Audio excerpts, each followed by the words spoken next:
Hello সবাইকে।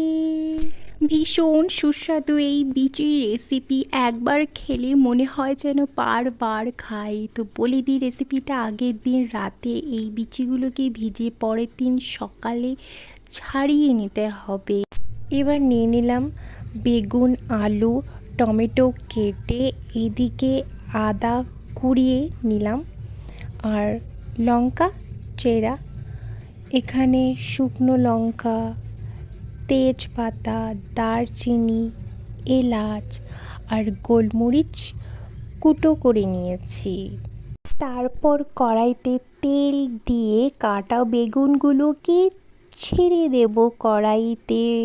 হলুদ দিয়ে বেগুনের গায়ে হলুদ করে একটুখানি নুন ছিটিয়ে একটু নাড়াচাড়া করে ভাজা করে নেব। তারপর এটাকে তুলে দেব। আর হ্যাঁ, আগের দিন রাতে ভিজিয়ে বিচিগুলো পরের দিন যদি না ছাড়ানো যায় তাহলে হালকা সেদ্ধ করলে খুব সহজেই খোসা থেকে বিচি আলগা হয়ে যাবে।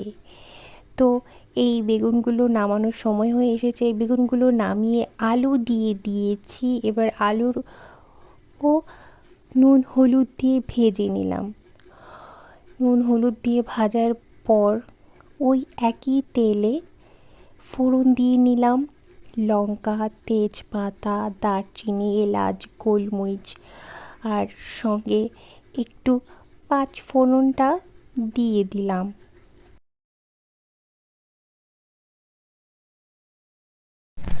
এবার কড়াইতে আদা, টমেটো দিয়ে একটু নাড়িয়ে চাড়িয়ে সামান্য পরিমাণে জল ঢেলে দিতে হবে। এরপর জিরে, লঙ্কার গুঁড়ো, কাশ্মীরি লঙ্কার গুঁড়ো দিতে হবে।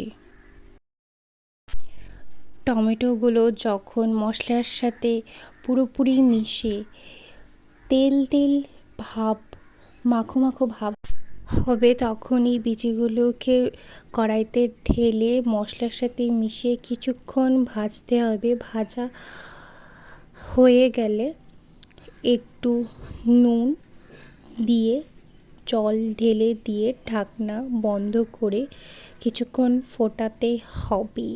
এবার ঢাকনা খুলতেই দেখি খুব সুন্দর সুগন্ধ বেরিয়ে এসছে।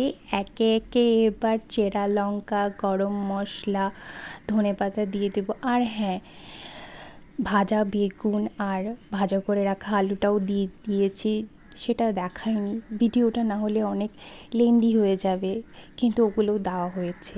এবার নেড়ে চেড়ে আবার ঢেকে দেবো। কিছুক্ষণের মধ্যেই টেস্টি খাবার রেডি হয়ে যাবে। 10টা মিনিট ঢেকে রাখার পর ঢাকনা খুলতেই তৈরি হয়ে গেল এই সিমের বিচির তরকারি। খেয়ে দেখার পালা। থালায় নিয়ে মাখাতে মাখাতে মুখে জল চলে এলো। ভীষণ সুস্বাদু খেতে। তোমরা বাড়িতে ট্রাই করো, ভীষণ টেস্টি। Tata, bye bye.